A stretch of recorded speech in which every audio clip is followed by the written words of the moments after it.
সালাম স্টিল ভোটের গাড়ি নিয়ে গাজীপুর ৩ আসনে শ্রীপুরে আছেন সহকর্মী সাজ্জাদ জাহান। তিনি জানাচ্ছেন সেখানকার প্রচারণার হালচাল। ভূমিকম্প সহনীয় মোস্ট ডিউরেবল দেশের প্রথম থার্মেক্স রড সালাম স্টিল। সালাম স্টিল বোঝে ডিউরেবিলিটি। সালাম স্টিল মোস্ট ডিউরেবল স্টিল। ভোটের গাড়ি নিয়ে আমরা এসেছি গাজীপুরে। এই মুহূর্তে রয়েছি শ্রীপুর গাজীপুর ৩ সংসদীয় আসনে।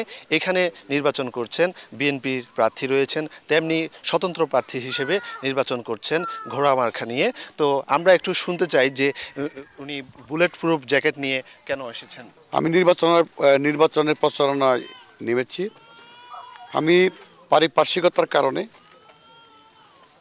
আমি আমার ব্যক্তিগত সুরক্ষার জন্য আমি নিশ্চিত হয়ে আমি বুলেট প্রুফ জ্যাকেট ব্যবহার করছি। ইতিমধ্যেই আইন প্রয়োগকারী সংস্থার সাথে, ইসির সাথে এবং আমাদের জেলা প্রশাসক মহোদয়ের সাথে আমার কথা হয়েছে। ওনারা আমাকে আশ্বাস দিয়েছে আমার যে কোনো ধরনের সমস্যা ওনারা শতভাগ নিশ্চিত করবে। দীর্ঘ ১৭ বছর নির্বাচন থেকে বিরত থাকার কারণে, মানুষ ভোটাধিকার প্রয়োগ করার কারণে যে বৈষম্যের শিকার হয়েছেন, সেই আগামীতে সুষ্ঠু নির্বাচন হলে তারা যোগ্য প্রার্থীকে নির্বাচিত করে আগামীতে এলাকার উন্নয়নে ব্যাপক ভূমিকা পালন করার সুযোগ দেবেন।